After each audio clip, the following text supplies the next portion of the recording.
protecting What is it? Answer the question. Greater Israel. But in Israel right now, They didn't answer the question. Americans living there. There's Russians living there. Yes, because they're minorities. Not in enormous numbers, obviously. What I'm saying, those Russians are Jews. There's still freaking. There's still other people. It's not 100% Jewish. Who's the other people? You even said it like 20%. Who's the other people? The 20. You even said something like 20. I think I heard also like a fifth of the population of Israel is Arab. Okay, now what? Yes, exactly. So. Okay, amazing. Do you know any other demographic out there? That's a huge number. This is by no means an ethno state. Oh, which is something they regret till now. This is by no means an ethno state. Bro, they regret it. Who is the Barbie one here? So, Amar. Yeah. So, Amar, where are you from? Subservient to me because she's the. I'm from India. You're from India? Oh, okay. And are you a believer? Yeah, I am a believer. I believe there is God, there is Allah who has created this world. So you believe in Allah, right? Do you believe in gold? Is that what you said? Yeah, I'm Muslim. Yeah. What do you think about the gold standard these days and bonds? What do you think about the bond market? Can please speak one guy only? So it's a little hard for me to understand. To the voters of the 16th district in without radical answers. Yeah, I just don't want you to be bamboozled up here, you know. Hello. Caramel corn circus. You know what I mean? What bamboozled about what? We're having a conversation, honey. I just don't want you to. His eyes. I just don't want you to be bullying someone who isn't understanding the words coming out of your mouth. You know? Yeah, just like you were for making fun of his eyes, right? That's not bullying. I didn't make fun of anyone's eyes. Yeah, you did. We all heard you. All you guys are dancing here? How do I don't understand. We're in a relationship, and he likes to call me a bully, and I like to call him a bully. Get to know him. You'll call him the same thing too. But we know who the real bully is in our relationship, though, don't we, Barbie? Oh, yes. Yeah, Can I tell him? Yeah. I'm your wife. Well, you're subservient to me, right? No, it's your wife. I thought you just liked to call me bully because of how much you. No, your wife's the bully. She's in our way. She needs to get the fuck out of our way so we can finally get married, honey. I already asked her. You need to get rid of your kids too, so that we can start our own family. To the voters Fuck that shit. To the voters of the 16th district in Illinois. Okay. All right. Well, let me talk to God about that. See what we can do. Go for it, and I'll talk to the devil about it. Because he's good at taking away families from people. Yeah. The devil brings them together, so. Right. Are you saying that you signed a contract with this Lucifer character? Is that what you're saying, Barbie? Are you saying you pray to God every night, Honey Badger? Of course. Yeah, who doesn't?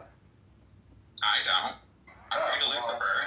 Oh, well, that's why you need to, kind of step it up a little bit and get on page. Nah, that's your job. This is why Enigma holds these rooms. You know that, right? We hold these rooms so that we can entertain you. We know how you are. We know how you get bored when there's not theists on here for you to bully. So we're here. Go ahead, do your thing. Okay. Well, Shepwrecked is here, and he's a theist. Did you want to talk with him? No, it's your show. You're powerful. You're the bully here, right? You just admitted it. Yeah. Well, for you and me, between us, yeah. No, get him up here. Come do your thing. Do your Honey Badger thing that you do on Clubhouse. Come amaze it. Come what? Amaze it? Yeah, come on amazement. Oh, wow. Okay. Well, let's see. Dude, I'm all out of ideas. You want to help me? Honey, I'm not going to fuck you. Shipwreck, would you like to come up here? You can come up here if you'd like.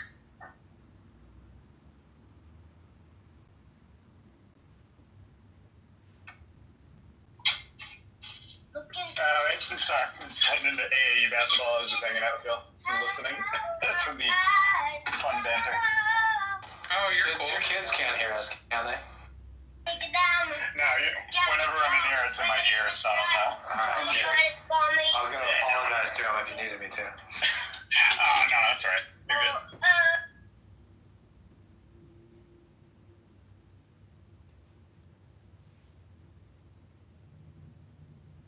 So now what, Barbie? What? Go ahead. This is your show. You said it's your room. You and No, you said that you are the bully. You are powerful. Yeah.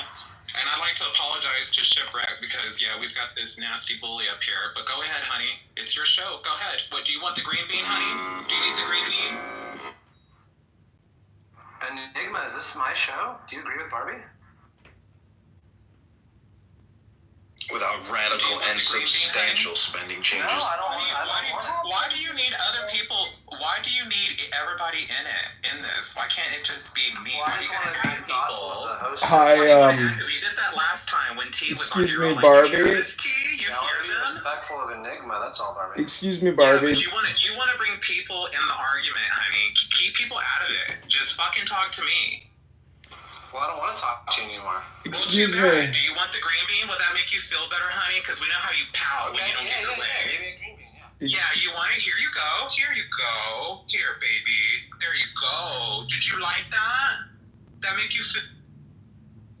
All right. Does anyone have anything they wanted to share or ask Yeah. me while I'm up here? I'd like to get put in the queue, Dr. Honey. This is your friend Comedy. Great. Well, welcome to my show. Thanks, Mr. Comedy. I appreciate it very much. Well, I would like to just read a snippet from what the Jews consider one of the holiest books in the Jewish faith, the Zohar. This is what it says. We have learned in the mystery of our Mishnah why it is written, and they knew that they were naked. Adam and Eve knew the naked truth. The radiant garment woven from their days had faded away. Not one single day was left to wear, as it is written, your eyes saw my unformed limbs. In your book they were all recorded. The days that were fashioned, not one of them is left. Exactly! Not one of those fashioned days was left to be worn, and so it remained until Adam made the effort to turn back to God and mend his ways. The blessed Holy One accepted him and made him different garments, but not from his days, as it is written, Yahweh, Elohim, made garments of skin for Adam and his wife, and he clothed them. Come and see. Abraham, who was pure. What is written of him? He came into days. When he left this world, he entered into his very own days and put them on to wear. Nothing was missing from the radiant garment. He came into days. But what is written of Job? He said, naked I came from my mother's womb, and naked shall I return there. No garment was left for him to wear. That's just a brief reading from the Zohar. I hope you enjoyed, and I have thoroughly and completely proven to you that God exists. Thank you all very little. Don't call us, we'll call you.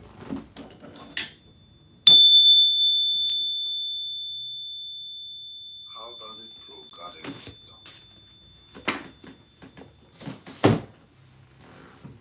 Oh, you didn't hear me just read from this thing called a book? You don't like books, do you? You don't read books, do you? Because you read something doesn't necessarily mean that it proves God. Oh, well, I proved to you that God exists by reading to you a book, but apparently you don't have ears, you just ask questions. But there's a lot of people on this planet, I call them the people who ask questions. It's like a whole new category of humans once you realize the secret that there's just these people on the planet called axkers, and they're not believers, they have no faith, all they do is ask questions all the time because they're too stupid to state anything intelligent, so they just ask questions, and that's okay with me. I like people who ask questions. What about you, Dr. Honey? Did you enjoy the reading? I did. I really appreciate it. I thought that was very insightful. Thank you so much. Thank you. And I hope I have...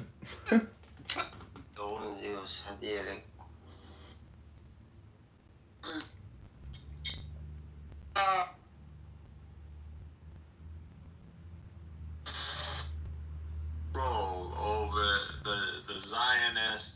lobby in Palestine at the time. What would your approach be to the majority demographic, Arab demographic in the region? But you don't understand that I don't control myself right now. I thought you said you're a Zionist, Amo. Why is Cynic always bringing up the demographics? Because that's literally the crux of the issue. It's not the crux of the issue. War and the law is the crux of the issue, you propagandist moron. You're a retard. Which is, by the way, this is Netanyahu. Bibi is the one who classified the demographic threat to be the main threat of Israel, of the existence of the Jewish state. Y'all don't know shit, do you? No, of course he says that, cause at the current moment, the neighbor. No, this has nothing to do with fucking war. wipe Israel off the map. So how can it not be on the top of their list? It's fucking survival. Alright, so yeah, what does Cynic mean when he says demographic, so that you're on the same page? Demographic means the population and the percentages of the population. Okay. That's dumb. Okay. But you said something about the neighbors of Israel's neighbors. Exactly. Right now, Israel's neighbor, and Fatima's having so much fun muting me. Fucking. What I said was just the truth. That at the moment, they have fucking neighbors to the north, to the fucking east, and to the south. And so that's why they have the IDF, and they have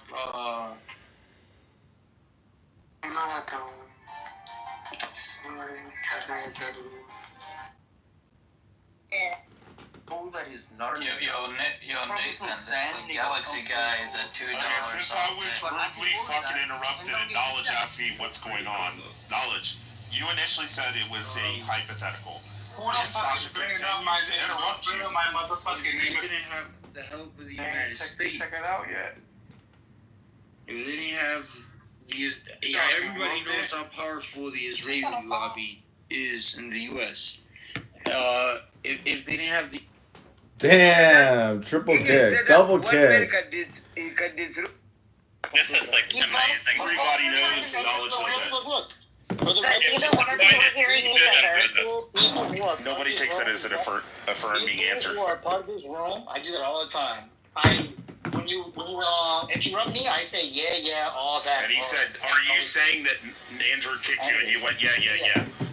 I said yeah, all that, because I was in the middle of talking. So maybe that's what happened. Anyways, for the record, Andrew, I even told Andrew this when he was on the stream. I said I've never been kicked by you. For the record. But if we made an experiment, we can do an experiment 10 times. And a majority of those 10 times, people will get kicked from the room from misgendering. And I think I said a different term to Sasha.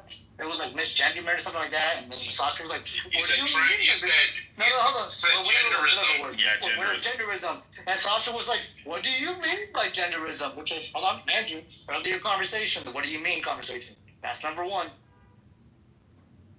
It's like really interesting. Like people have the strategy when you call them out as like, hey, you said this, and then they deny it because they're like liars or have goldfish memory. And then what they do is they just recount every other detail of the conversation as if that contradicted them having said the other thing. It's like both are doing the exact thing right now. I don't know what you're talking about, Sasha. I have a 141 IQ and an identically, so I'm forget shit. I remember sitting on 3 years ago. Sorry. Listen. Knowledge agree with me.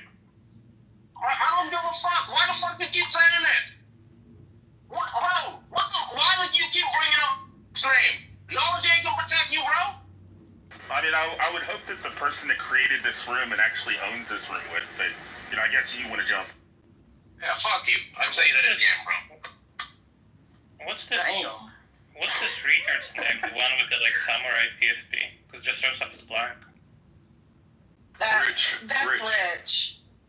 The artist formerly known as Rich. But what was happening is you guys were literally both trying to make a point. You guys were both so busy trying to make a point, you weren't like listening to each other or really hearing what the other had to say. So therefore, you guys Yeah, I were guess just that's a good talking point. If at you could each just other. really listen to each other.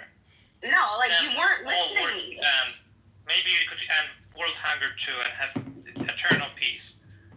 Just let's listen to each other. You were from so now on. busy trying to make a point, you couldn't even stop Yeah, interrupting him Sasha, every 30 yes, seconds. really, we have 2 And he was years, doing the 1 same month to you. really. Whole statement not to some shit.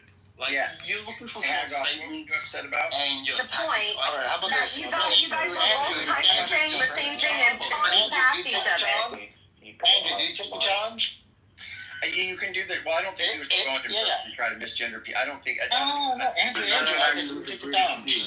That's actually not the case because you had this in motion prior to the Holocaust. The Holocaust and World War II only accelerated it. That's why it happened 3 years. Okay, Exactly 3 years after World War II, it accelerated it. That's it. That's all it did. What accelerated what exactly? You said that by 1917 they were already drafting feel free to plans of giving Israel. Yeah, I'm just saying this notion of establishing a Jewish homeland, which is translated by the Zionist state, World War II only wasn't a accelerated. result of the Holocaust, actually. Yeah, the Holocaust only accelerated those plans. Accelerated. The Zionists started earlier than that, and also Made them come to fruition. I understand. I just wanted to give him like a very quick reference to good research so I could disprove the notion, Juho. I'm just saying this notion that the Jewish state or Israel was established as a response to the existential threat that took place by the Zionists called the Holocaust. There's a million reasons. No, CM, no, you don't know a million There's tons of reasons. political. You don't know a million reasons. Okay, CM, no problem. I mean, I don't even want to go into the Holocaust. There is no one answer. answer. Shut up, man. Let me ask you a question. Okay, so the land prior to the establishment of the Jewish state, Daniel went to get fucked. No, it's beyond my understanding. Yeah, that was It was nice to chat with you, everybody. I'm gonna go to sleep. You have a good night, Shlomi. Laila tov. Thank you. Shabbat shalom. Sleep well. Shalom. Shabbat shalom. Baby, good night. Good night. Laila tov.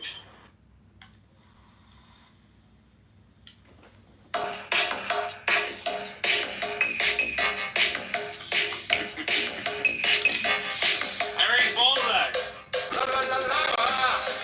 Chicken. Steve, spicy chicken, yeah, spicy as hell.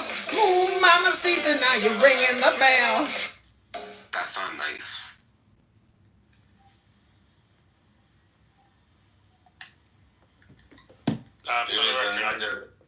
Here is another moral police. Yeah. The one that's supporting all the terrorists. I was using David's catchphrase. No, I was gonna say for the record, I've never seen Harry's Bullseye, so I have no idea. For the record.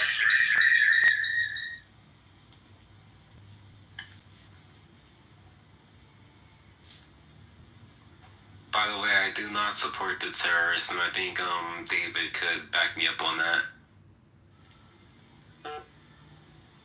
We have Julian and David backing each other up. This is a great Friday. I would hope you would not support any terrorists. You are the terrorist, Julian. Yeah, it's when America's yeah, what if you look around, it's like, oh, maybe I'm the terrorist. That would make a good sitcom. Oh yeah, very good.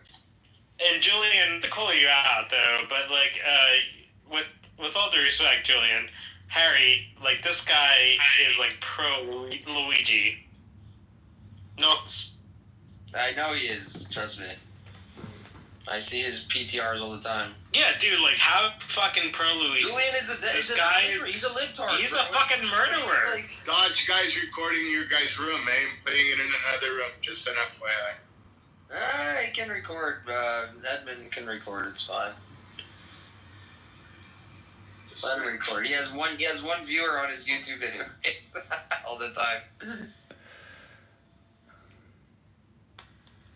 If you check each country in terms of the increases in drugs coming into Saudi, where there's whatever ain't no glass.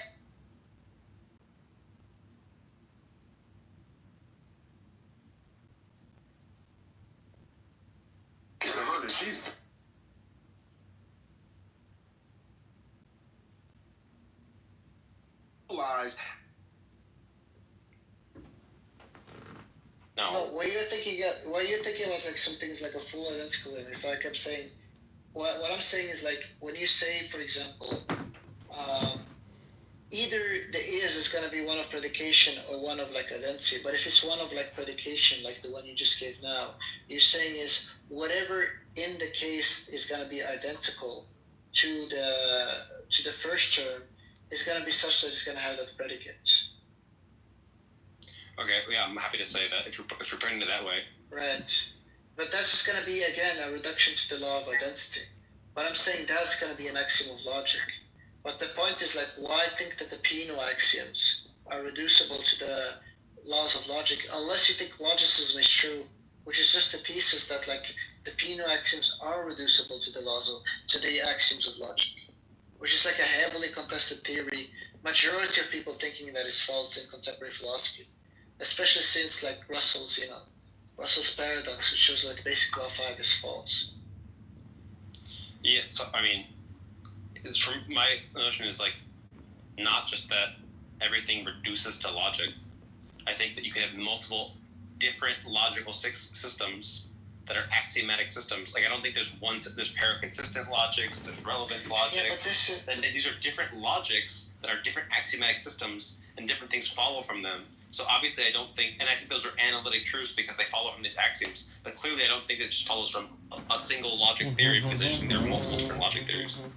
No, but it doesn't matter if there's like a million logic, it can be like a pluralist. The point is, it's supposed to reduce to at least one of them. But like, which logic system do you think the Peano axioms reduce to? And what's the proof of it? I don't think it reduces to a logic system. I think you just have a system of axioms. And how is it analytical? It reduces to stipulations, Venus. It doesn't reduce to logic. I don't know what you mean by like stipulations. Unless you think there's like analyticity is just like some kind of like a conventions. But that's not like how math works. Because if that's the case, I can make anything a theorem. That would just be like, there would be like no discoveries. If I want something to be true, I'll just like stipulate it, and it will be like analytical. You can stipulate anything you want. You can stipulate that what I mean by 1 and what I mean by 1 is that equals 3, and you can just stipulate that. You're missing the point. The point is like there's like interesting debates in mathematics whether something is a theorem or not. If it was like a mere stipulation, somebody could solve that debate by just stipulating that it is a theorem. But that's not the case. The point is, we're taking some things to be like axioms of math, not through some kind of like arbitrary stipulations. And then we're checking that there'd be like some interesting inferences from those steps. We can't just like stipulate whatever to be an inference. And we're asking, is this in fact an inference or not? And those are like the interesting discussions that we're having. The point do you agree that chess and checkers are different games and they have different rules? Yeah, but those are not true though. You don't think it's true that there are different ways in which checkmate works in these different games? I think they're analytically true, and they are true that. The what is? That if you have 2 rooks at the end of the board and the king at the final rank, that they're in checkmate, like that's like true and it's analytically true. Yeah, if you're like stipulate a range of definitions, yeah, but I'm saying that's like the difference between here and mathematics. I'm just saying, I'm just saying any formal system, such as chess or checkers or whatever, you start with a bunch of rules that you're saying, here's what it means to be a piece, here's what it means to be a space on the board, here's what the rules are, and then things follow from those rules. Yeah, I'm saying, but those are just instances of the law of identity. If you're saying, here's what this is, here's what that is, here's what this is, those are just like stipulating definitions, or just instances of the law of identity. I'm saying that's not what like the Peano axioms are. There are all sorts of things in math where, like, if you agree with the parallel postulate, this follows from math. If you don't agree with the parallel postulate, this follows. If you agree with the axiom of choice, this follows. If you don't agree with the axiom of choice, this follows. And they're just choosing axioms, and they're saying, let's with the axioms. No, there's like a distinction between those two. The examples you gave in the chess, you're just stipulating instances of the law of identity. You're just saying x is y, z is n, and so on. I'm saying if you do that, then it's reducible to analyticity because the very thing you stipulated are just instances of the law of identity. If you just say x is y, a is b, c is d, all of that is reducible to logic. All of those are reducible. Those are like just instances of the law of identity. Just because those are just like universal instantiations. Just because I but like I'm saying, the mathematical axioms aren't instantiations of the law of identity. I can believe in the law of identity and then not believe in things like the material conditional and all sorts of other properties of fucking logic. I can just say things are other things, and that's all I need. No, but you're missing. I don't need to absorb all of logic to just say the law of identity that things are identical to other things. All I need. No, but you're missing my point. You're missing my point. The point is like what you stipulated is reducible to something that's like uncontroversially a part of classical logic's extension in first order logic. That's why people who like doing like reductions to mathematics to like second order logic like Frege did, in which like the extension of like identity in first order logic was like uncontroversially included as the system, thought that like mathematics were just like analytical, which proved to be wrong because basic law 5 was just like false, proven by like Russell's paradox. I'm saying the example you gave in chess, which are just instances. Why does Russell's paradox prove that these aren't analytic? Oh, because Russell's paradox. Well, you can go through like I mean, I just have to like look it up. Like just like there was like something uninteresting, but like basic, like Frege had like something called like a basic law 5, which was proven to be false, given like Russell's paradox, which was like the same reason why like Cantor's like naive set theory was like proved to be problematic. I just like forgot like the various steps. It's like something very trivial and very simple. I just like can't capture it now. But the point that I'm making is the Peano axioms are not akin to like just defining chess rules in terms of like identities, which are gonna be like instances of the law of identity. Just because the barber who only cuts the hair of barbers that don't cut other people's hair, just because like there's like that doesn't work or whatever, just because there's like a bit of a like paradox there, doesn't mean that like the way things like the way chess works or the way like math works isn't just you take the system of rules and see what follows from them. No, that's not the point. The point is there was something called basic law 5, which you could actually reduce the Peano axioms to. The range of like assumptions that Frege worked, including basic law 5, it's just that like basic law 5 is false because of like Russell's paradox. That's the point that I'm making. This is like something uncontroversial and like very popularly known. I just forgot like the exact like steps to the proof. You can like look it up. Just look at like the SAP on like Russell's paradox or something. It should be like a huge section on like Frege's basic law 5. I'm just saying like the stipulating identities is not what mathematics is. Like Peano axioms are not just like stipulations of like identities. The way you get 2 + 2 = 4 is just because of like some stipulations, the way like you're stipulating like what a rookie is and like what the horse is in terms of like chess. Well, it's rules. It's not just like anything. Exactly, yeah. But the point that I'm making to Sam is like, right? Sam just think it's like uncontroversial like arithmetic is like analytical. I'm saying that it's like a. Oh, do you agree that arithmetic is analytic? I do, but I mean, yeah, Venus is right that there's like debate. So like whether or not if I see in the world like whether I have 1 quarter and 1 quarter and that makes 2 quarters, whatever, that's like a synthetic claim about. Oh my god, that's like fucking stupid. But if I'm talking about just math itself, like was 1 + 1 2, it seems like obviously analytic. No, it's not, because look, the arithmetic is not the most fundamental thing. You almost think like people just like define number 1 and they just get like all of arithmetic. It's not like how math works. Like all of arithmetic is supposed to be like derived from the Peano axioms. And Peano axioms can be reduced to like logic. And then the question is like, how do we think about that conclusion there? Given that like people used to think it's like obvious that it was like reducible. And then Frege said, look, here is the reduction. And he gave like basic law 5. And that failed. And then like Russell tried to fix that with like type theory, and that failed.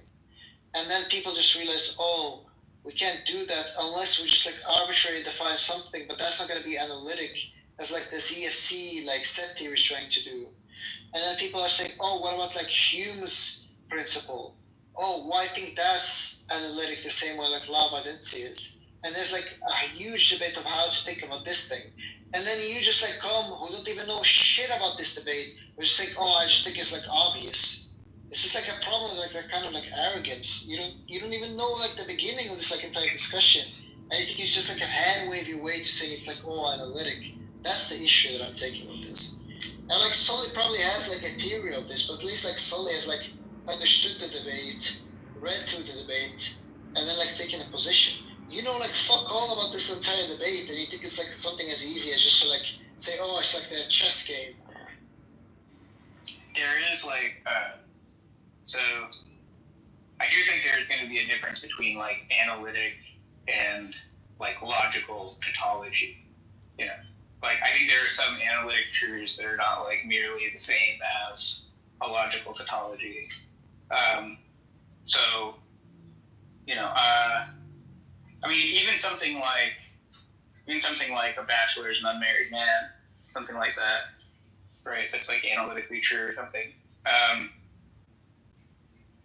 Like, if you want to say it's an instance of the law of identity, I don't think that's all it is.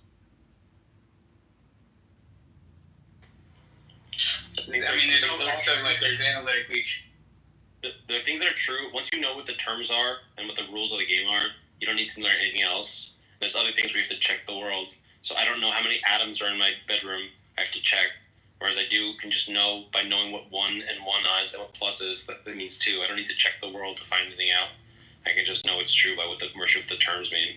And the usual definition between truth about what terms mean versus truths about the world, these are like usual distinctions between analytic and synthetic truths. And I think it's just, I think math is analytic because once you know what the terms mean, you can just see what follows from it. You don't need to check the world. Mathematicians don't need to like look at physics to find out what mathematical truths are true. They can just see what their axioms are and then see what follows from them. See what the rules that they're allowed to use for derivations are, and then see what follows. They don't need to check the world. That's why they're analytic and that's synthetic. It's like somebody who like read the first paragraph on the Wikipedia of like analyticity. I mean, there's a sort of like there is some nuance to this, right? Like, okay, it's this whole question of like, well, are the axioms that we're starting with are those true or not? You know? No. Well, there's like I'm just saying that's like a question. Like the thing that Venus mentioned about like Frege having an axiom that was then shown to be problematic. But just because you're treating something as an axiom to do derivations doesn't mean that it is true. You know, I don't think you do all kinds of stuff. But then what you can do is you can say like say something like Euclidean geometry, right? As an example, you know, it has like the parallel lines postulate, you know. Yeah. And then other geometries don't have that. Yeah. Right. Exactly. But basically, if the like basic postulates of Euclidean geometry are taken to inform like the semantics, so basically like when I say, you know, in Euclidean geometry, that could be like explicit or implicit, you know, parallel lines never intersect, right? That is analytically true. Like if the semantics for parallel lines is taken from those Euclidean postulates, basically, right? Whether it's actually the case that Euclidean geometry properly like models the world, or like whether it even makes sense to ask if it's quote unquote true. Like basically, like a mathematical system like that is not like any more or less true just based on the fact that it doesn't like model physical space or something like that. So like that's enough. Of course. When you're asking whether if you're saying the world can be modeled with math, that's a synthetic claim. If you're just saying here's what the math is and here's the relationship between the parts of the math theory, that's analytic. And so yes, whether the parallel postulate, you can have geometry that's Euclidean, you can have geometry that's not Euclidean. Those are all just things that are derivations from the axioms and your rules of inference. Now, if the world is the world like that, that's a synthetic claim. You have to find out. You have to check. No, you're missing the point. Look, I can't just like stipulate, for example, all Jews are ginger, and then I just say, well, Sam is a Jew, therefore Sam is like a ginger. The point is like that axiom can be wrong, and if that axiom is not like reducible to like the axioms of logic, the way that like Peano axioms were shown that they can't be reduced to like the axioms of logic, the Peano axioms might just be like wrong because of like some factor of the world. They're not like guaranteed to be true, even like we take them to be like axioms. No, man. And so like missing. It's retarded. Wait, how is that retarded? If you're I think that there's problem reappears for logic too, because you could question which logic. If you're stipulating there's these things that have the property of Jew and redhead, and you're saying those things co-occur, yeah, you can just stipulate there's this object that has the property of redhead and Jew. Now, if you want to find out in the world, are there any things that have the property of being redhead Jew? Yeah, that's a synthetic claim. But all you had when you just are stipulating, here's in my mind, hypothetical properties, redheadness and Jewness. That's not true or false, that's just a stipulation. You're missing the point. The point is like the Peano axioms is like the stipulation of like all Jews are like ginger. Like why I think those stipulations are true. We have like a conceptions of the things in the Peano axioms. It's not like we're just like inventing terms and we're saying what I mean with this is like what I mean with this. Are you like familiar with the Peano axioms are, Sam? Not really. Yeah, that explains like a good bunch of it. I mean, the point is, though, Venus, there is going to be like a sort of similar issue when you start talking about like different systems of formal logic, and like, okay, you have all these sort of, well, let's just speak like roughly here, right? Like you have these like axioms of classical logic, let's say, that's, you can get into how that's like not really a precise way of putting it, but anyway, like let's say you have certain inference rules that are validated under classical logic. No, I don't deny they're not validated under another logic. And so, like, the idea is, like... No, I agree. I agree with that.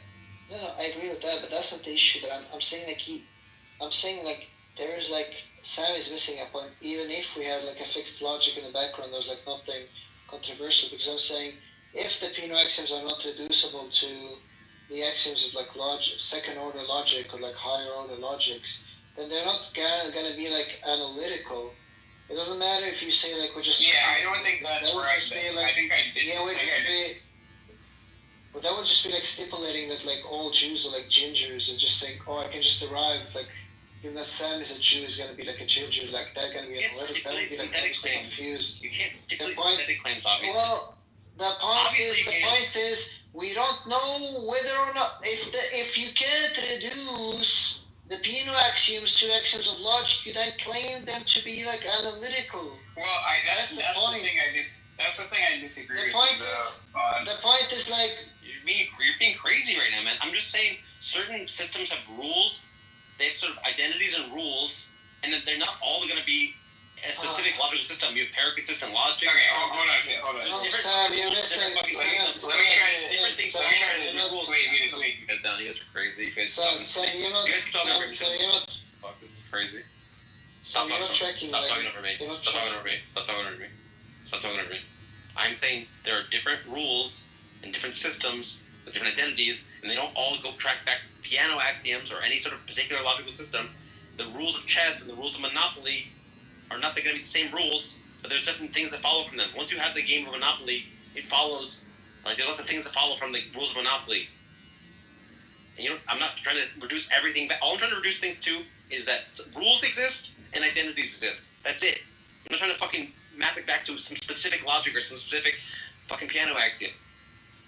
Well, can I say something about why I disagree about analyticity here? I don't think the condition for a proposition being analytically true is that it has the form of a logical tautology, right? I think that basically what I think the condition is for something being analytically true is that, this is again putting it roughly, that its truth value, right, can be determined just in virtue of its meaning, right? Yes. That's what I mean by analytic, right? And then if something's truth value is underdetermined by its meaning, then it's synthetic. Agreed. Now, there are going to be certain things, like I said before, like, okay, just take like a bachelor's and unmarried man, right? If that's analytic, I mean, I can't just start from A equals A and somehow derive that sentence, right? Like, the reason it's analytic is because it's true in virtue of its meaning. It's true in virtue you can determine that it's true just in virtue of knowing what it is.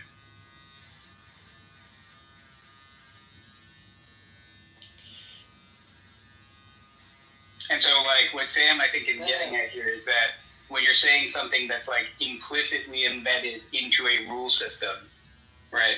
So, like, when I say parallel lines never intersect, the semantics I'm using, so, like, what parallel lines mean there, right, is Euclidean parallel lines, right? And I could be explicit about that, but, like, I'm just telling you that's what I mean when I say, right? Okay, like, if that's what it means, and if that's the proposition being expressed, is that, in Euclidean geometry, parallel lines don't intersect. That's analytically true. I think we're like talking past each other. I think what Sam is trying to say and what you're trying to be saying is like, I'm gonna invent a game.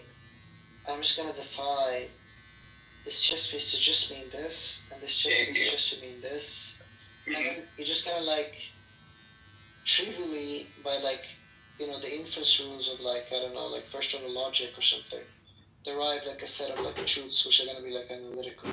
What I'm saying is that's not what's happening in mathematics. We're not just like making up arbitrary rules and getting to like 2 + 2 = 4. Like the mathematical sentences in arithmetic as well as like in calculus and other like fields of like traditional mathematics. I'm not talking about like exotic mathematics or geometry. Just like what's known as like traditional mathematics reduces to what is known as like Peano axioms.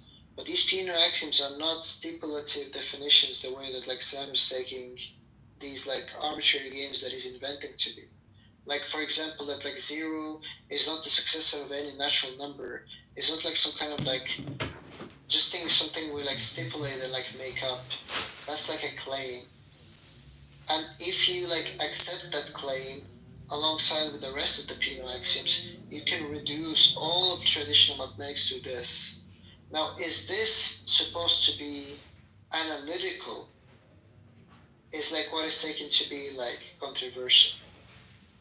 Now, it is the case that like now it is the case that we know what like 0 is, we know what like a successor is, we know what like a natural number is, but there's nothing in that definition that just like from that like the definition that it follows. Now, one way that like in the history of like philosophy of mathematics we like established that it is analytical was some kind of like reduction to the axioms of like logic. That's like what Frege did, that's like what Russell did. Those projects like failed. There is another project that seemed to be successful that like Voulos did, which is like taking what is known as like Hume's principle, we can actually reduce the Peano axioms to Hume's principle. The problem is Hume's principle analytic? And there's like no reason other than like by merely stipulating it to be that it's going to be analytic. But if you like grant that, then you can like make anything by fiat to be analytic. Yeah, I guess. Clearly, we want to have like a stronger notion of analyticity by that. That's the point that I'm making that Sam is not tracking. Yeah, I get that point. And then like I think what Sam is trying to say is something like this: like when you conditionalize. I think Sam is saying like we gotta like in this game. Just wait a second. When you conditionalize, oh my god, did you just like okay? When you conditionalize on the piano axioms, which are taken as givens, right? Then these conditional sentences that you write, you know, when you derive something from the piano axioms, which set up all the rules for how you do these derivations and so on, and then you give a conditional like, if the piano axioms are true, then such and such is true, right? Like that is going to have like a kind of like logical derivation like you're looking for as well, but I don't know. I basically just think that you don't need to actually reduce something like something doesn't have to have the form of a logical tautology to be an analytic truth. No, it just has to be true, virtually what it means. That's all you need. You don't need.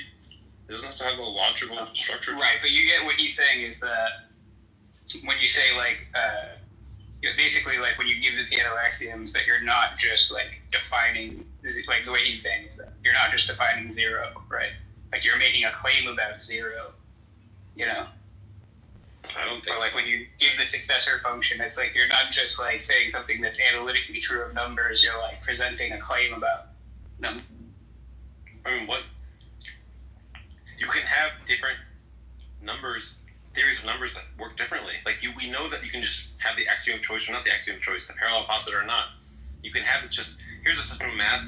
Nothing adds anything.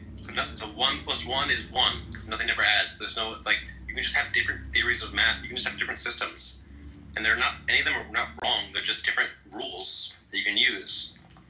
And it's fucking weird. It's bizarre to say, oh, I'm telling you something about the number of the number zero. Zero only exists as a sort of like thing that exists within a sort of theoretical system. Like there's not just like a zero that just like. Different number systems will probably treat zero differently. Yeah, but it's basically like, imagine like, you know, if you wanted to treat it like something synthetic, just imagine that like people had a sense of zero, you know, prior to somebody trying to formalize the piano axioms. Anyway, I don't know. Venus wanted to come back up, but I guess. I mean, he just can't control himself. He just fucking, whenever anyone tries to talk, he just talks over them. He's got no self-control.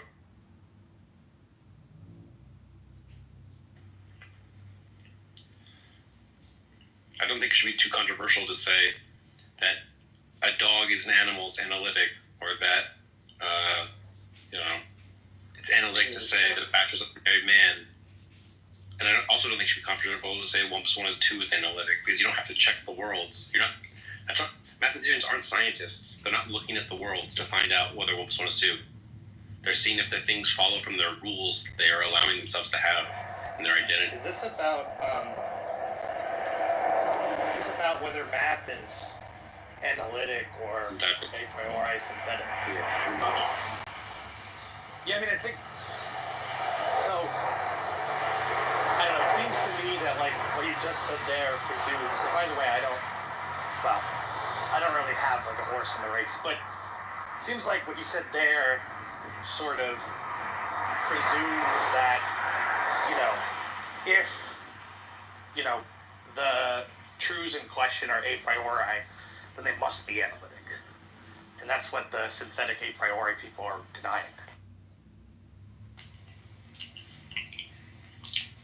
I think if you're making a synthetic claim, you're making a claim about the world. And a mathematician doesn't have to be making a claim about the world. Like they talk about imaginary numbers, they don't have to make a claim that there's a thing in the world like imaginary numbers. There are synthetic identities or whatever, a bachelor, water is H2O or whatever. But that is not the sort of thing, that's the sort of thing you have to check. But the stuff in math is not stuff you have to check before you.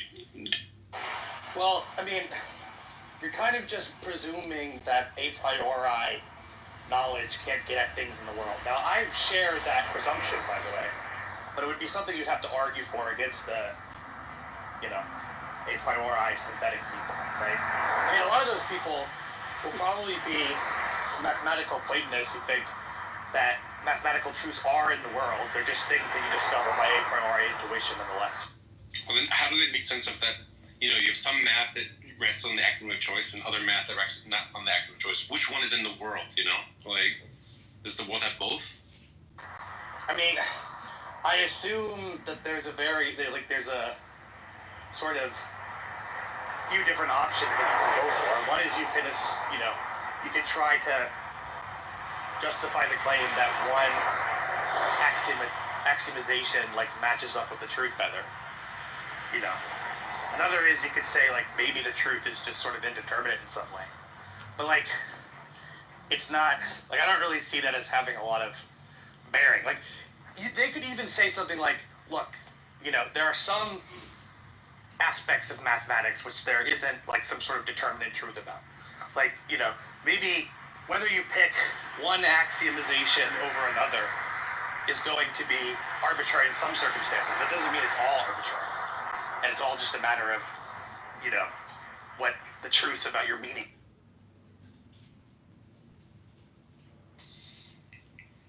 By the way, I have a pretty radical view that given that I think concepts are just hypothetical bundles of properties, that you could do like a priori camel biology as long as you just stipulated enough like truths about camels. Like if you like give me like 1 million camel facts that were all part of my camel concept, I could just like do derivations on like, oh well, if they have this property, like you just like could like find out truths about camels if you just like had a deep enough camel concept. Like the thing with math, the reason why you can't do that is like math is hyper precise. It's like it's easy to do derivations, whereas it's like, yeah, I could do a priori camel stuff if I had like a precise enough camel definition with enough properties to it, but like we don't have that complicated of a it's like not feasible to do it. But you could. I mean, I don't think the controversial part is whether you can set up a system of concepts and derive things from that system of concepts, you know, and do like an a priori like investigation on what, you know, all of the terms mean and blah blah blah. The question is like the controversial assumption is whether like, you know, a triangle, the properties of a triangle, right, are all deducible just from the meaning of the term triangle, right? The way a competent English speaker would use it. And that's not something, it seems like you're not really presenting an argument against that, right? If by triangle you mean something where you'd have to check the world to see what triangles are like, then clearly it's synthetic. Like if you're saying like, hey, yeah, but the point is it's not necessarily. Like if we're saying, oh, all the instances of triangles people talk about, what are their properties? Because not all triangles are going to be like exactly three-sided, exactly 180 degrees. There's going to be like fuzzy quasi-triangles that exist. And if we're interested in all of the properties of the things that people point to when they say triangle, then sure, that's synthetic. But if you're just saying, you know, exactly 180 degrees, exactly three sides, exactly two-dimensional, then yeah, I think lots of things are just derivable from that. Yeah, I'm fine that you think that. The question is, like, for the people that don't think that, what's the argument they should agree with you? Yeah. I guess. Like, you're, like, heavily confused. Go ahead. I mean, the argument I would basically give is, like, why would you have to check the world to find out these mathematical truths about triangle geometry? Yeah, like, why would you have to do... What do you mean by check the world? Like, measure... That was the thing... Like, measure stuff, weigh stuff, you know what I mean? Like, well, okay, but... Sorry about that, someone's passing by the movement. But anyway, so the question, though, is whether in check the world you're building in assumptions about it being a posteriori, right? I kind of want to avoid the a priori, a posteriori stuff, just because that's like a whole can of worms. Yeah, but you can't because you just said now measure. You're like assuming that like it's gonna be like an empirical endeavor. The point is like the majority of philosophers today, like you're holding like an extreme minority position. Majority are like granting there's like a priori synthetic propositions. So you can't check the world without like measuring or something. You can check the world with just like pure a priori reflection. I mean, so there's like fucked up by just saying like measuring the world. Yeah, go ahead, Piper. I mean, the thing I was explaining to him before was just like, if you think mathematical truths are truths about the world and not just truths about conceptual structures, then you are checking the world, but it's a priori checking the world. I mean, the point that I made to him, which he had like a hard time understanding at all, was that like, if logicism is... Why do you have to say that is a hard time understanding at all? Like, why do you have to do that? Like, literally, what's wrong with your brain that you have to do that? Like, why are you like this? You can just say your views. Like, what is wrong with you, dude?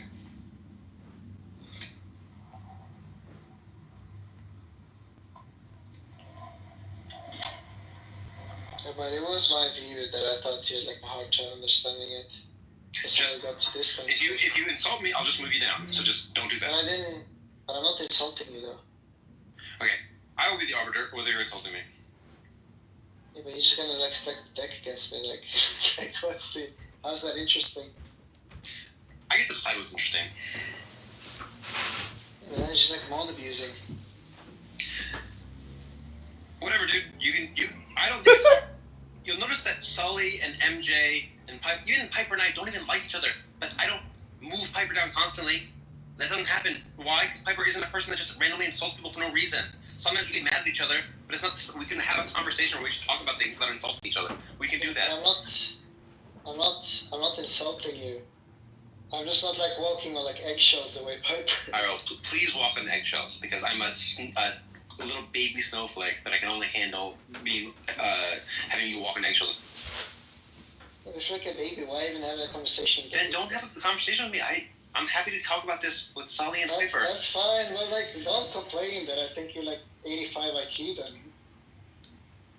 Like, cunt, you're literally a cunt. You're like the definition of a cunt. You're like a bully. You're just a bully. You just like insulting people. You like hurting people's feelings. It's crazy. So, Sully and Piper, are you guys there? Yeah. So, like, I think the way the synthetic a priori stuff works is that some of our concepts are... There's no term in philosophy for this, so I'm just going to make one up. There's, like, complete concepts and incomplete concepts. And what a complete concept is like, once I say the tallest baby in America, like, you have everything you need to know about what I'm talking about, you know? Or, like, the tallest mountain in the Himalayas. You know exactly everything you need to know what I'm talking about. Whereas if I say, like, that thing in my room, that's, like, an incomplete concept in the sense that, like, sure, I'm pointing to something, but I'm, like, leaving open stuff in my concept space to be filled in by checking. So, like, once I go, that thing in the world, I'm pointing to a general object that's near me, it has a vague shape, but then once I, like, find out that, oh, it's got 4 legs, it's got a back, and people sit on it, I can then fill in my concept. And so those, like, when I fill in those concepts, those are the sort of synthetic a priori stuff where I was talking about that thing the whole time, but I was like, it was an incomplete concept that I was like allowing myself to fill in later. Whereas not all concepts work that way. Sometimes you just have everything you need to know to point at the thing. And I don't know if philosophers talk about this, but this just seems intuitive. Yeah, I mean, there's a degree to which I think a lot of that just is captured by the synthetic a priori distinction. And then there's like a further question of like, okay, are all are all a priori truths analytic? And that's the thing that we're, I guess, debating about. Yeah, I mean, I guess there's like, for me, what I would call the incomplete concepts, there's the a priori component of it, which is the like, hey, what I meant by the thing in my living room, I had some general loose notions of what I'm talking about.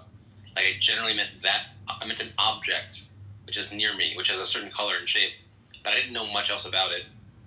And I was allowing myself to fill out my concept more.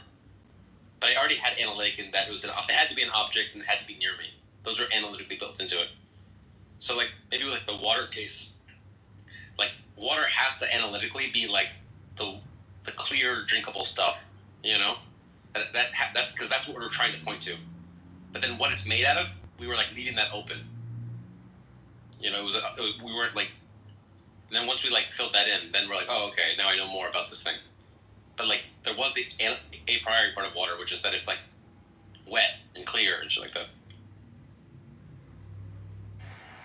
Yeah, I mean, some of that I think is addressed by like stuff about the paradox of analysis, where it's like, if you assume that analytic truths are just, you know, truths that any competent user of the terms would already know prior to any investigation or further investigation. Then it seems like, okay, conceptual analysis doesn't tell you anything because you already know everything you need to know before you engage in the conceptual analysis. But the reply that's given to that is, well, it seems perfectly reasonable to think that in many cases, even if we're competent users of a term, we don't know everything about what that concept entails, right? And so by doing further conceptual analysis, we can come to understand more about it, right? And I think that's, I'm willing to allow for that. I mean, it seems like there have been many cases in my own,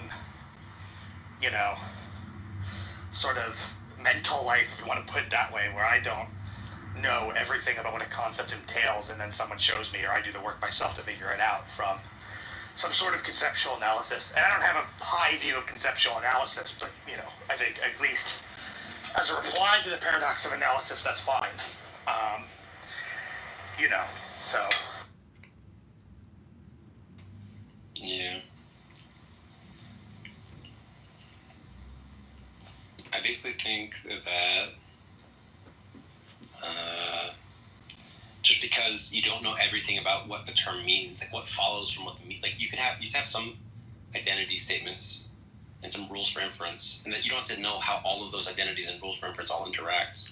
That can just be like unclear to you. But that doesn't mean like you did need to know what the identities were and what the rules for inference were, because then, like, what would the derivations even be? Like, I can't know what 1 + 1 is 2 is if I don't know what a number is 1 plus is. Like, but once you've got that, who knows?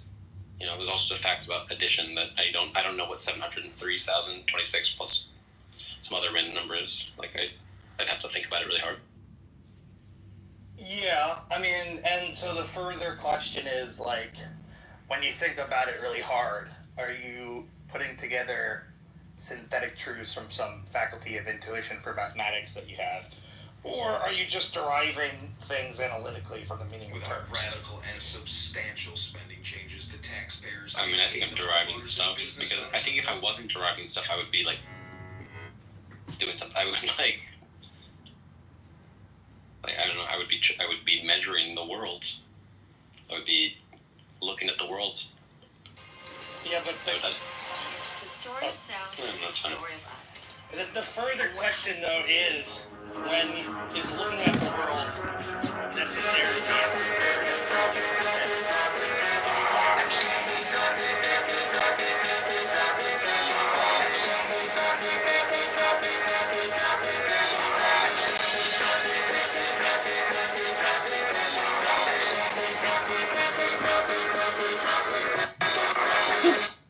You at the moment because she said shit.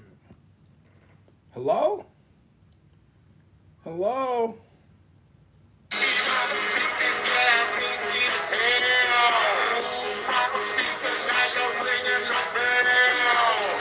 What up, Doc? Oh, just same old. Getting my affairs in order. Getting your affairs in order, huh? Isn't everybody doing the same thing? Well, I got off the phone with the VA today, and I got in touch with my manager, and I was setting up all the paperwork to be sent to me to make sure that when I die, that I'm already preset to be buried at Arlington. Oh, really? Wow. Well, as a Purple Heart recipient, I get the option. Oh, wow. That's very cool. I mean, I'm like, what better company in death than those people? Yeah, it's a good place to be. If there is some type of second coming, like if your genetics get reanimated by some... I think they're going to start with the people that knew how to fight. Well, I mean, it's a beautiful place to wake up, is what I'm saying. Oh, yeah. Yeah. But yeah, no, I was able to get all the paperwork lined up. They're sending me out a package. It'll be here on Monday. But yeah, I sign everything, get it notarized, and then send it back, and then, helps your cousin. But you don't know, like, where on the map you're going to be placed, do you? No, because it's based on the time of year that I die.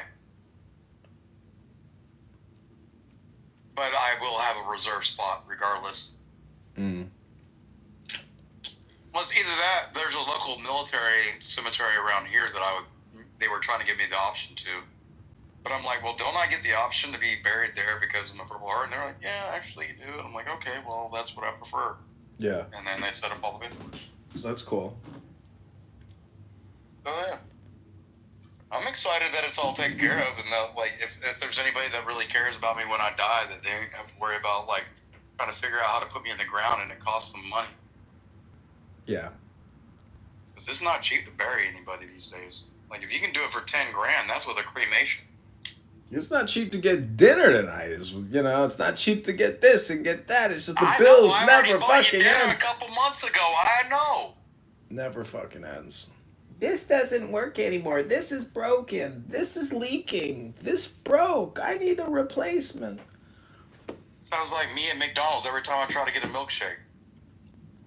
I'm sorry, but I'm running out of money to continue buying things that keep breaking. I can't afford to keep repairing things. Fuck!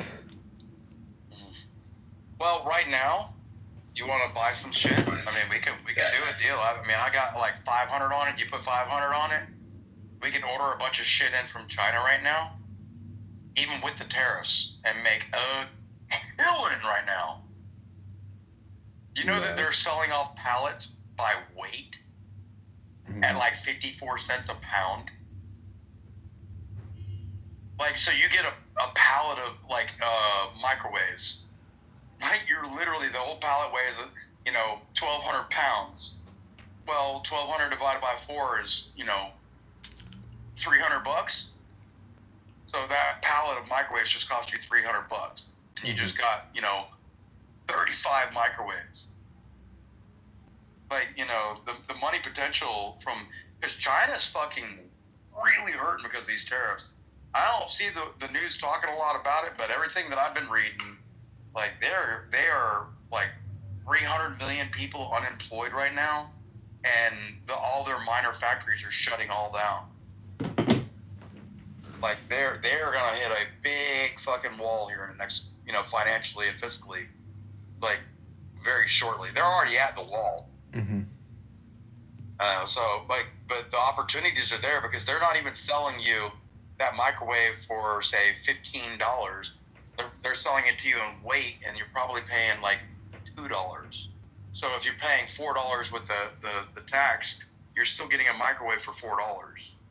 You get what I'm saying? Mm-hmm. So there are financial, like, endeavors to exploit right now. Jeez, could you imagine putting, like 1 million fucking microwaves on a boat at $4 a piece and bringing it all the way across the fucking ocean? It's like the fuel costs alone. It's like it's just, I don't even know how they make money on a lot of that shit.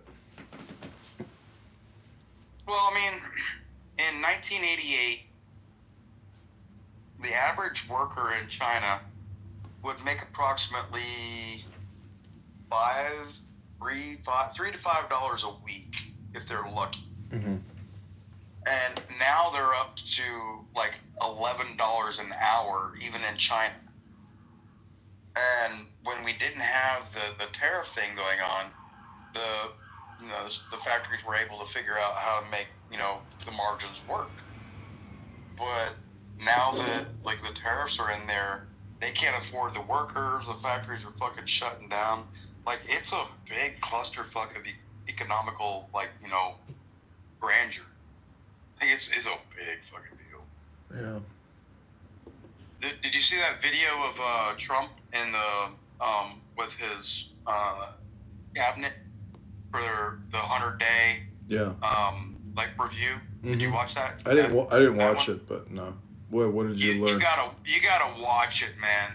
And even the 100-day speech that he gave with all the CEOs of all the, like, major corporations that he has coming into America. Mm-hmm. Like, you have people like Toyota, like, yes, we are gonna spend $150 billion in Arizona to build up this, and 4,000 jobs, to be able to build it, and another 20,000 jobs that'll come online after it's built. Like, dude, he's bringing. He had he went down the line, and the room had like 40 of the top biggest CEOs in the world in the room in the White House, and like they're literally running down and like, yeah, we're gonna be building this $2.5 million infrastructure over here, and this like $15 billion there, and like, but by the time he got through the room, I'm like, that motherfucker just say that he just got $1 trillion worth of investments in the first 100 days to come into America over the next year?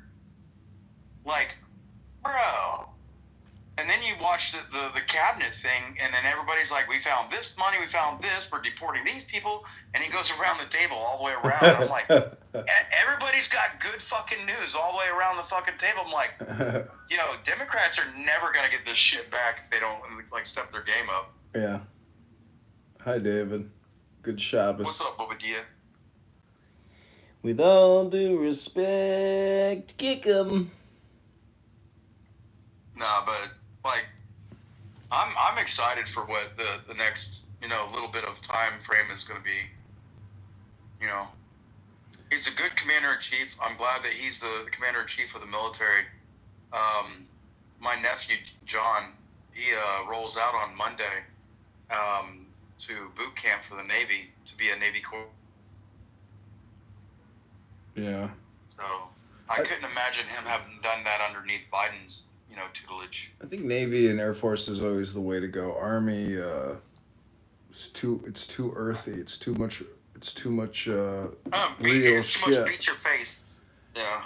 Yeah, I like sitting in a $1.5 billion plane. That's where I should have ended up instead. Fuck that! Give me a $50 billion fucking aircraft carrier. Yeah, that's why I say Navy, Air Force is the way. Yeah, I tried to go in the Navy. The only reason I didn't become a Navy corpsman and I became an Army medic was because the Navy would not guarantee me in my contract that I would get a shot at combat medic or corpsman school. So because they wouldn't guarantee it in my contract, I wasn't going to go into basic training. And when I get out of the fucking basic, they're like, yeah, you're going to be a cook. I'm like, no, I'm not. Yeah, that'd be crazy. Well, especially since I just, I had already been the phlebotomist and ran the blood lab, and I was already an EMT, and I'd already been to RN school. And the idea that they could turn around and make me a fucking cook after all the education I'd given myself, like, I wasn't willing to take that risk.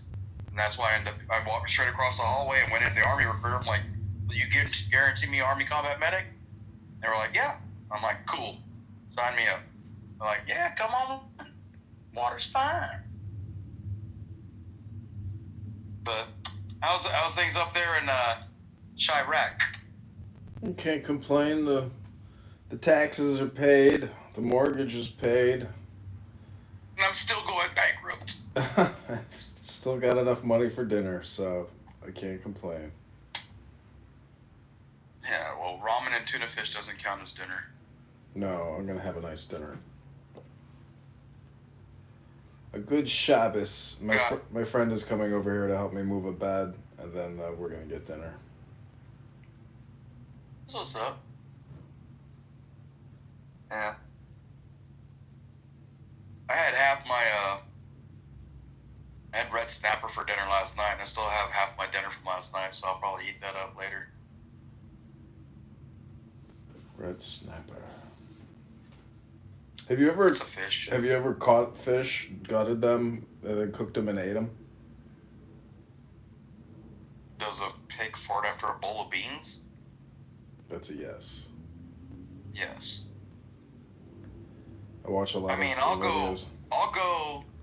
Like, if you and me and a couple friends, we could get in my boat in the Keys when I lived at Bonefish Colony Towers in Marathon Key, and if it's like if we leave at, before 6 o'clock, we'll be at the boat at 5:30, ready to roll at 6. Leave at 6, ride out like 4.5 miles to the Gulf Stream. We fish. We'll be back at the dock before lunch with 36 like mahi dolphin, and we'll have all 36 of them filleted up cut into like 1 pound steaks, and then vacuum sealed, and then thrown into a flash freezer. And like, you know, and that's before lunch.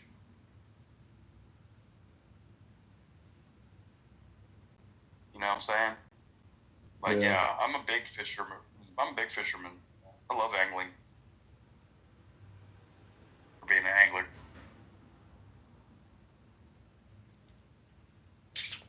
You're not big into fishing, are you? No, I mean, I watch YouTube videos of people like gutting fish and cooking fish. I'm just like, seems pretty easy, you know? I mean, once you do it enough times, it's just. It depends on the fish, and it depends on the severity of the bones. Because like mahi, when I cut down the spine of it, I can use the spine of the fish as a guide, and all the little bones that come down in the ribs as a guide to slice the meat off, because they're thick enough, and I can use it as like a skim coat guide. But on like certain fish, like especially like catfish or bass or brim, like they're really, really soft, little bony fish, and that's clean. But a lot of bigger fish are a lot easier to clean. And then like a shark's super easy, because sharks, all you got to do is like the second you catch them out there in the ocean, you slit them from right underneath their chin all the way down to the bottom of their tail on their belly, and then you just pull out all their guts and everything and throw it overboard.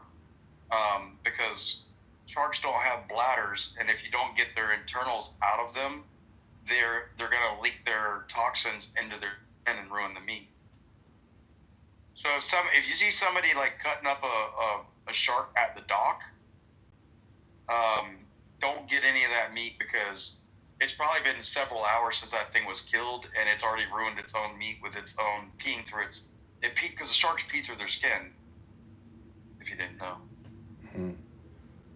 they don't have a bladder, so it's stuff like that, man. You are a wealth of information. You're like a computer. You are like an artificial intelligent algorithm that. No, I'm definitely artificial. Thank you for calling me intelligent, though. Oh yeah, I'd want you on my boat. Oh, if it's anything to do with the water, yeah, you definitely want me on your boat. I'm gonna go to the kitchen. I'll be right back. Because yeah. Well, think about how to tie a klitch over. Or a over klitch. I'll be right back. Depends on how you say it.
I left my home for the army. I left my home for the army. Ole, ole, ole, ole. I left my home for the army. The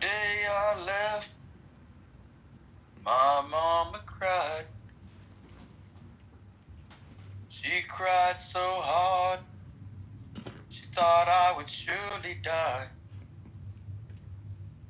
Ole, ole, ole, ole. I made you my mom.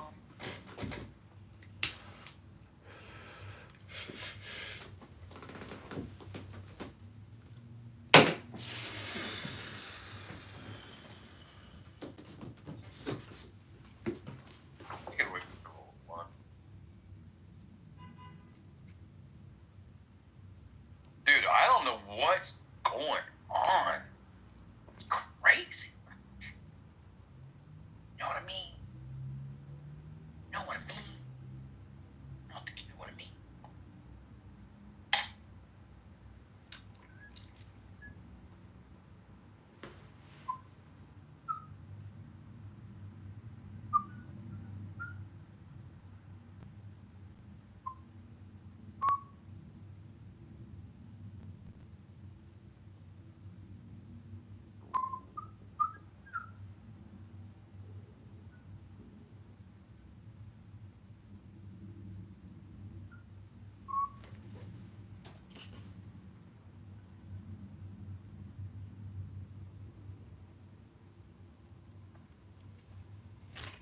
Yeah, how long does it take you to cut up a damn orange to put in your beer?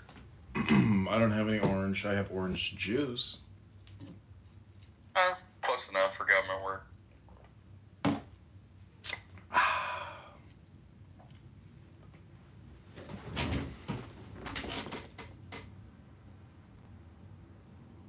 Can't believe you laughed at me singing an army cadence.